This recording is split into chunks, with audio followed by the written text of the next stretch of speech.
দাম বৃদ্ধির আশঙ্কায় জ্বালানি তেলের যে সাধারণ মানুষ থেকে শুরু করে আপনারা জানেন যে ইরান ইসরায়েল যুক্তরাষ্ট্রের মধ্যে যেই যুদ্ধ তার এই পরিপ্রেক্ষিতে কিন্তু আসলে প্রেক্ষাপটে ইরানের যে হরমুজ প্রণালী সেটি কিন্তু আসলে বন্ধ করে দেয়।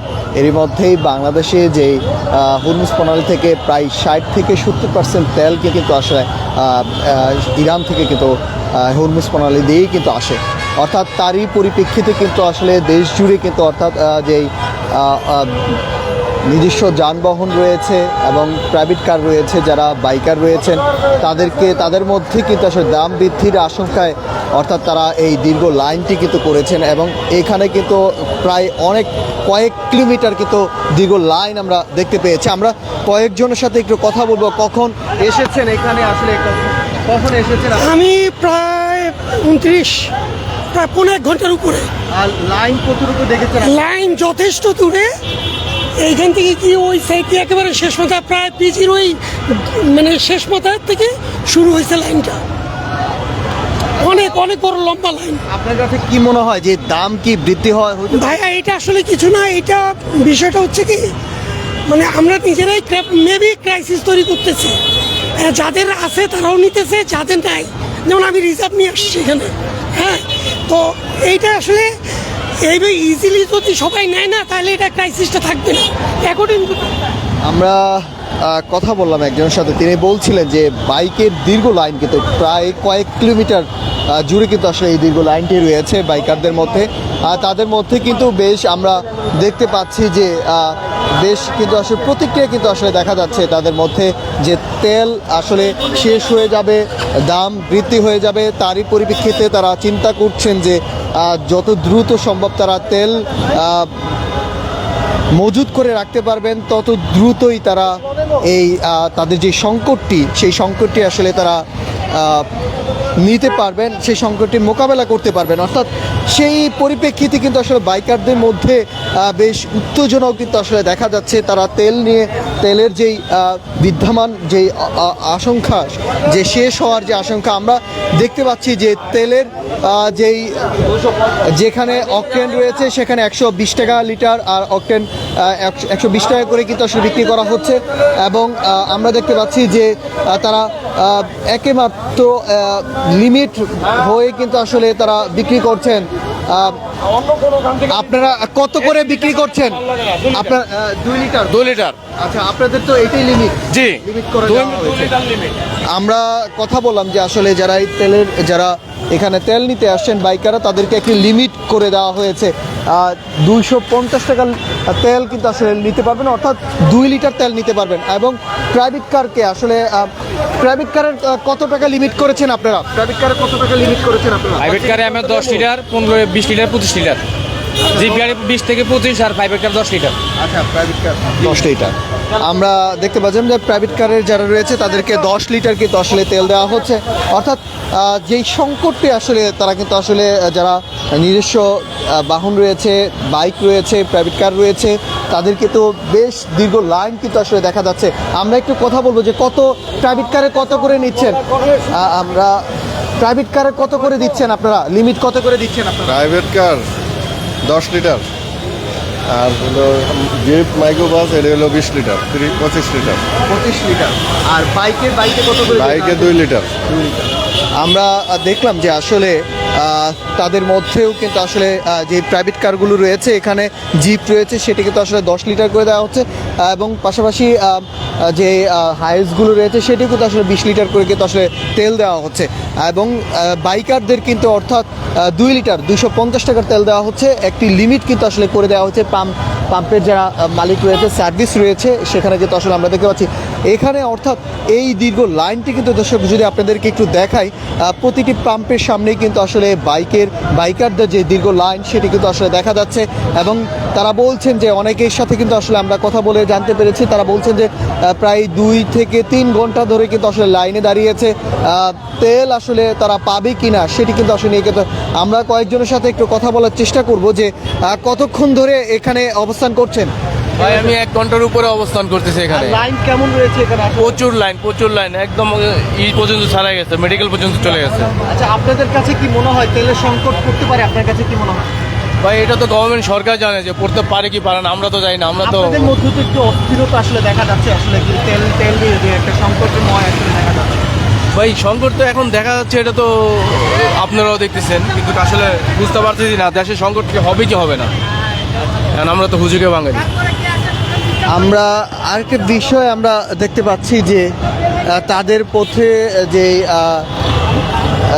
তাদের মধ্যে একটি অস্থিরতা আসলে দেখা যাচ্ছে যে তেলের যে সংকট, পরবর্তীতে তারা এই যানবাহনটি নিজস্ব যে যানবাহনগুলো রয়েছে সেটি তারা ব্যবহার করতে পারবে কিনা, সেই কারণে কিন্তু তারাও কিন্তু আসলে আমরা অনেক জায়গায় কিন্তু আসলে এরকম শুনেছি যে যে তেল পাম্পগুলো রয়েছে তারাও কিন্তু আসলে তেল বন্ধ করে দেওয়া হয়েছে কয়েকটি জায়গায়, আবার কয়েকটি জায়গাতে কিন্তু আসলে লিমিটেশন করা দেওয়া হয়েছে।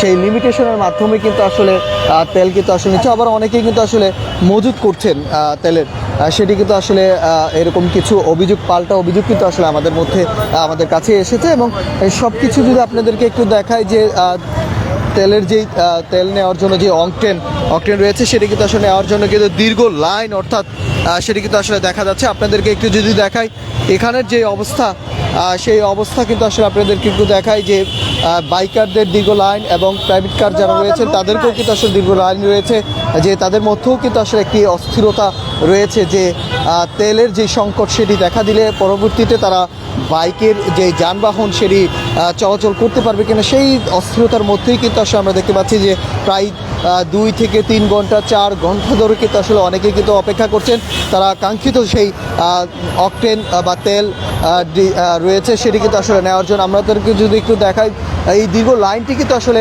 আমরা পাম্প থেকে কিন্তু প্রায় অনেকটা দূরে চলে এসেছি, অর্থাৎ এখানেও কিন্তু আসলে প্রাইভেট কার এবং পাশাপাশি আমরা এমনটাই কিন্তু আসলে। আপনি কতক্ষণ ধরে আছেন এখানে? আমি 45 মিনিট।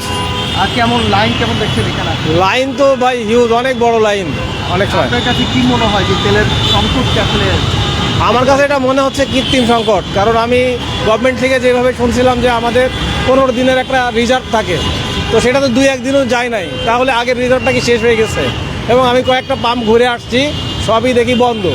কী কারণে বন্ধ তাদের কোনো নোটিশ করে নাই, তো এখন এইটা খোলা আছে। আর আমি ওই যে ইয়েতে স্বাধীনতা স্যারুটির ওখানে যেটা ওইটাও খোলা ছিল, বাট ওখানে আরও বেশি ভিড়, এদিকে চলে আসছি পরিবার দিয়ে ঘুরে ওই পিছন দিয়ে লাইনে তারপরে উঠছি। হেনস্থার শিকার হচ্ছে মানে প্রায় অনেকটা সরি, হেনস্থার শিকার হতে হচ্ছে কিনা? না হেনস্থার শিকার ওইভাবে হতে হয় নাই, কিন্তু আমার কাছে সামনে ডাউট হচ্ছে যে অন্য দিক দিয়ে কি সিরিয়াল ব্রেক করতেছে কিনা। আমরা তো পিছনে আছি, বুঝতেছি না ওখানে সিরিয়াল ব্রেক হচ্ছে কিনা। বাইকারদের মধ্যে কি বেশ অস্থিরতা দেখা যাচ্ছে যে তারা অনেকেরই তেল শেষ হয়ে গেছে, তো সেই ক্ষেত্রে যখন সব জায়গা বন্ধ তারা অনেকেই বাইক আমি দেখেছি ধাক্কায় এই সিরিয়ালে আসতে, তার মানে আগেই তার তেল শেষ হয়ে গেছে। আমরা কথা বললাম যে তিনি প্রায় 45 অর্থাৎ 50 মিনিট ধরে কিন্তু আসলে তারা 50 মিনিট ধরে তারা অপেক্ষা করছেন যে এই কাঙ্ক্ষিত তেল নেওয়ার জন্য। অর্থাৎ দর্শক আপনাদেরকে একটু জানিয়ে রাখে আমেরিকা ইসরায়েলের সাথে ইরানের যে যুদ্ধ, সেই যুদ্ধর পরিপ্রেক্ষিতে কিন্তু এই হরমুজ প্রণালীর যেই তেলের যে ব্যবস্থাটি বাংলাদেশে প্রায় 60 থেকে 70 যে তেল সেটি কিন্তু আসে, তারই পরিপ্রেক্ষিতে কিন্তু আসলে সাধারণ মানুষ থেকে শুরু করে তারা কিন্তু বলছেন যে কৃত্রিম উপায়ে কিন্তু আসলে এই তেলের সংকটটি দেখা দিয়েছে। অর্থাৎ সরকারের পক্ষ থেকে বলা হয়েছে যে মার্চ পর্যন্ত এই তেলের কোনো সংকট নেই, মার্চ পর্যন্ত তাদের রিজার্ভ তেল রয়েছে। তারই পরিপ্রেক্ষিতে আসলে অর্থাৎ রাজধানী দূরে সারা বাংলাদেশেই কিন্তু এই তেলের সংকটটি কিন্তু আসলে কৃত্রিম সংকট যেটি বলা যেতে পারে। যে আপনাদেরকে একটু যদি দেখাই পাম্প থেকে শুরু করে একেবারে কিন্তু আসলে দীর্ঘ লাইন কিন্তু আমরা দেখতেই পাচ্ছেন আপনারা যে বাইকারদের যে দীর্ঘ লাইন সেটি কিন্তু আসলে দেখা যাচ্ছে প্রায় কয়েক কিলোমিটার কিন্তু আসলে ছাড়িয়ে গিয়েছে এই বাইকারদের দীর্ঘ লাইন কিন্তু আসলে তেলের জন্য। অর্থাৎ একটি লিমিটেশন কিন্তু আসলে করে দেওয়া হয়েছে 250 টাকার, সেই লিমিটেশন করে দেওয়া হয়েছে, অর্থাৎ 2 লিটার তেল লিমিটেশন করে দেওয়া হয়েছে। আমরা একটু কথা বলবো যে আপনি কতক্ষণ ধরে এখানে অবস্থান করছেন? এই ভাই আধা ঘন্টা। আচ্ছা, লাইনটা আসলে রাজধানীতে কোথায় কোথায় আসলে বন্ধ রয়েছে আর কোথায় খোলা আছে তেলের পাম্প? আমি এগুলা বেশি কিছু জানি না, বাট আমি এখান থেকে যাইতেছিলাম, তাহলে সিরিয়াল ঢুকতে ঢুকতে বলতে এই মাথা থেকে সিরিয়াল নিয়ে এখানে আসছে। আচ্ছা, অস্থিরতা কি আসলে বাইকারদের মধ্যে কি তেল সংকট এরকমটা কি আসলে চিন্তা ভাবনা করছে কি? অনেকের মাঝে আছে যে তেল সংকট হইব, কিন্তু অনেকের মাঝে নাই। এই যে আমরা যেরকম রিজার্ভ তেল চালাইতেছি, এখন তো রিজার্ভ তেল তো লাগবে, এই জন্য সিরিয়াল দিয়ে নিতেছি। কিন্তু অনেকে আছে যে তেল থাকতেও তেল নিয়ে বাসায় নিয়ে খুললা আবার নামায় রাখতেছে। আপনি জানেন কয় লিটার করে তেল দিচ্ছে জানেন? আমি আনুমানিক 2 লিটার শুনছি। আমরা দেখছিলাম যে আসলে যারা এখানে তেলের জন্য এসেছেন, দীর্ঘ একটি লাইন কিন্তু আসলে কয়েক কিলোমিটার ছাড়িয়ে গেছে, কিন্তু অনেকেই কিন্তু আসলে এখানে আসছেন তেলের জন্য নেওয়ার জন্য, কিন্তু আসলে তাদের মধ্যেও কিন্তু বাইকারদের মধ্যেও কিন্তু একটি অস্থিরতা কিন্তু আসলে দেখা যাচ্ছে যে কৃত্রিম উপায়ে যে কৃত্রিম তেল সংকট সেটি কিন্তু আসলে তাদের মধ্যে দেখা যাচ্ছে। এবং তারই পরিপ্রেক্ষিতে কিন্তু এই দীর্ঘ লাইনটি কিন্তু আসলে আপনারা দেখতে পাচ্ছেন যে রাজধানীতে বেশ কয়েকটি তেলের পাম্প রয়েছে, সবগুলো পাম্পেই কিন্তু আসলে এরকম দীর্ঘ লাইন কিন্তু আসলে আমরা দেখতে পাচ্ছি যে কৃত্রিম উপায়ে হঠাৎ করেই কিন্তু আসলে তেলের যেই সংকটটি আসলে কৃত্রিম সংকটটি দেখা দেয়, সেই তারপরেই কিন্তু আসলে এই বাইকারদের মধ্যে সেই অস্থিরতা কিন্তু আসলে দেখা যাচ্ছে। প্রিয় দর্শক, আপনারা দেখছেন ইত্তেফাকের মাধ্যমে। দর্শক, এই মুহূর্তে আমরা রয়েছি শাহবাগের যেই তেলের পাম্প রয়েছে, এখানে সাধারণ মানুষ থেকে শুরু করে যারা নিজস্ব বাহন রয়েছে জ্বালানি তেল নেওয়ার জন্য কিন্তু আসলে আসেন, তাদের মধ্যে দীর্ঘ লাইন এবং তাদের মধ্যেও কিন্তু একটি যে উৎকণ্ঠা অর্থাৎ অস্থিরতা কিন্তু আসলে দেখা যাচ্ছে, সেইটি কিন্তু আসলে আমরা চোখে পড়ার মতো কয়েক কিলোমিটার কিন্তু আসলে ছাড়িয়ে গেছে তাদের এই দীর্ঘ লাইনটি। দর্শক, আপনারা দেখছেন ইত্তেফাকের মাধ্যমে, কে কোথা থেকে দেখছেন কমেন্ট করে আমাদেরকে জানাতে পারেন। আপনাদের সঙ্গে আমি যুক্ত রয়েছি নাহিদ হাসান।